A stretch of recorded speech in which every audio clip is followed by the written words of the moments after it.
They say every school has its secrets, hidden in dark corners and forgotten classrooms. But Sakura Middle School harbors something far more dangerous, and some secrets are better left buried in the shadows. 13-year-old Yuki had made a sacred promise to someone she loved more than life itself. It was the kind of promise that couldn't be broken, no matter the cost, even if it meant facing the one thing that terrified her most in this world. The clock was ticking toward midnight, and with each passing second, her chance slipped further away. The hallway seemed to stretch endlessly, as if the school itself was trying to slow her down and keep her from her destination. 13 minutes. 13 precious minutes were all she had left to complete her mission and save what mattered most. The imposing library doors stood before her like a guardian, warning that some places are forbidden for the living. Her grandmother's warning echoed through her mind like a haunting melody. The library changes at midnight, child. It becomes something hungry, something that feeds on stories and souls. But love makes us brave in the darkest of times. But some promises are worth any risk, any danger that might lurk in the shadows ahead. The door creaked open like the mouth of some ancient beast, and darkness beyond seemed to swallow the light itself, as if hungry for illumination. As Yuki whispered her apology to the night and crossed the threshold into darkness, she had no idea that the library was already watching her every move. Ancient eyes had awakened, and they were very, very hungry. Welcome to the Midnight Library, where stories come alive and dance in the shadows, where words have power beyond imagination, and where every tale demands its price in blood, tears, or something far more precious than gold. It had all started that very morning in a place of healing and hope, with words that would change everything Yuki thought she knew about her family. Sometimes, the most dangerous journeys begin with the gentlest of whispers. Grandmother Hana had been keeping a secret for over 60 years, carrying the weight of regret. Now, as her time grew short, she finally found the courage to share the truth that had haunted her entire life. Grandmother Hana's voice was barely a whisper, but her words carried the weight of decades of regret. "There's something I must tell you about your school, dear child," she said, her frail fingers gripping Yuki's hand with surprising strength, born of desperation and love. The old photograph trembled in Grandmother Hana's weathered hands, showing a beautiful young woman holding a leather-bound book like a precious treasure. This was Yuki's great-grandmother, whose stories had been lost to time, waiting decades for someone brave enough to reclaim them. A book of stories written by her own mother had vanished into the library's depths, containing their family's entire history and memories. Every recipe, every lullaby that made them who they were, all trapped in those forgotten pages. Yuki felt something fierce and protective in her heart as she listened. This wasn't just about a book, it was about identity, family, the stories that connect us across generations and make us whole. Time was running out like sand through an hourglass, and the anniversary only came once a year. The machines beeped steadily, counting down the moments of Grandmother Hana's life. Yuki rose from chair with the fierce determination that only love can inspire. "I'll get it back for you, Grandma. I promise," she declared, not knowing that promises to the dying are the most sacred bonds of all. Terror flooded Grandmother Hana's eyes as she realized what her confession had set in motion. "No, child. The library becomes something else at midnight, something hungry. I should never have told you this terrible secret, but it was too late for warnings or second thoughts. Yuki's heart was set on a path that no amount of fear could change. Some things are worth any risk, any danger that might lie ahead." And now, here she stood in the growing darkness, with only minutes to spare before the library's transformation began.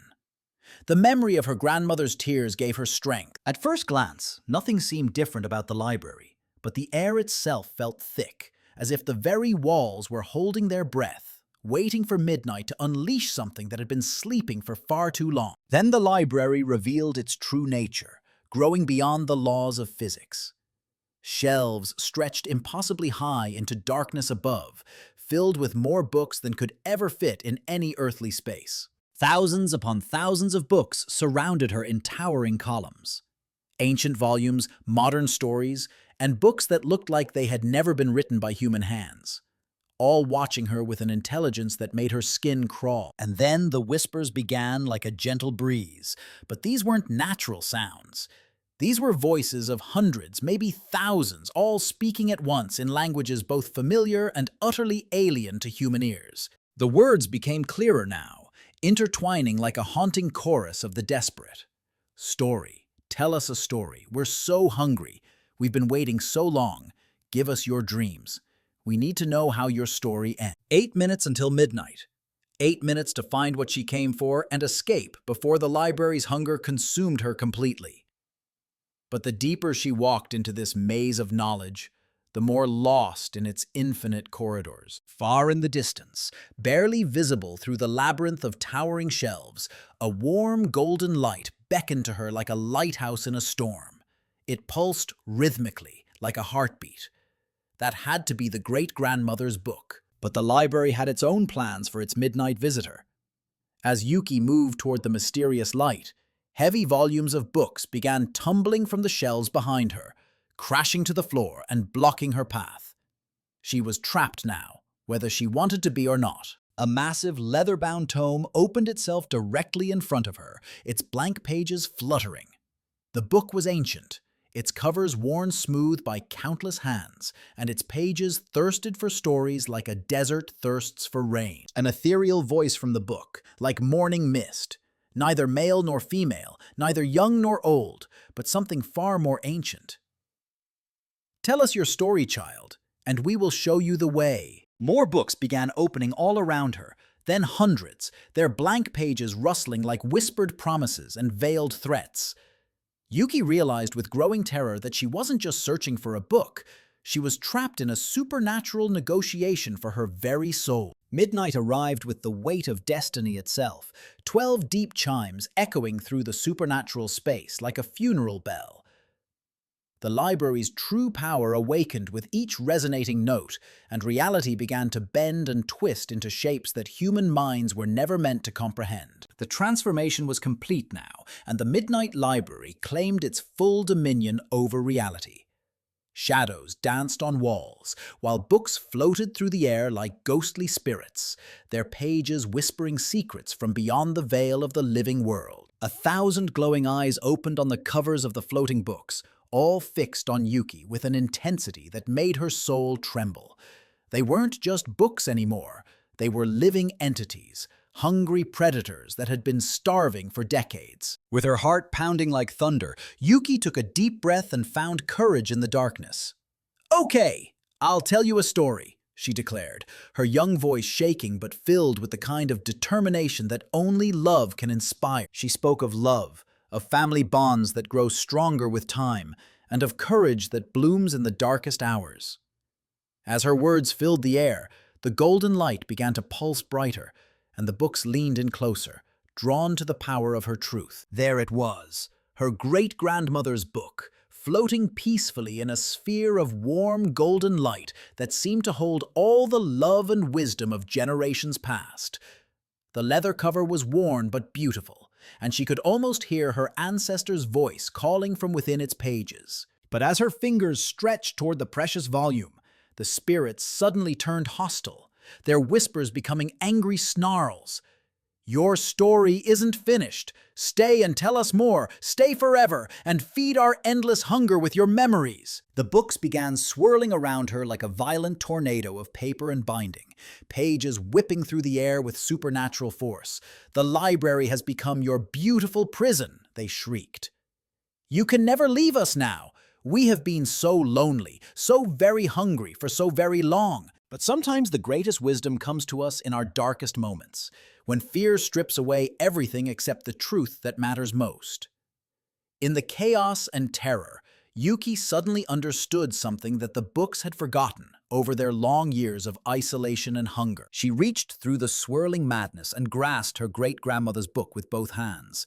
"Stories aren't meant to be hoarded like treasure," she shouted over the supernatural storm. "They're meant to be shared, to be passed on, to grow stronger with each telling." Her words rang through the library like a crystal bell, pure and true and undeniable. The books stopped their violent dance, their angry whispers transforming into something beautiful, joy, and a peace they hadn't felt for countless decades of lonely hunger. The ethereal voice spoke again, but now it was filled with warmth and gratitude instead of menace and desperation.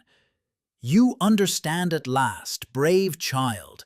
Stories do indeed grow when they are shared, not when they are kept hidden away from the world, like precious secrets. With her great-grandmother's precious book held safely against her heart, Yuki raced through the transforming library as it faded back to its ordinary appearance. The next morning, warm sunlight streamed through the hospital windows as 3 generations were finally reunited through the power of stories.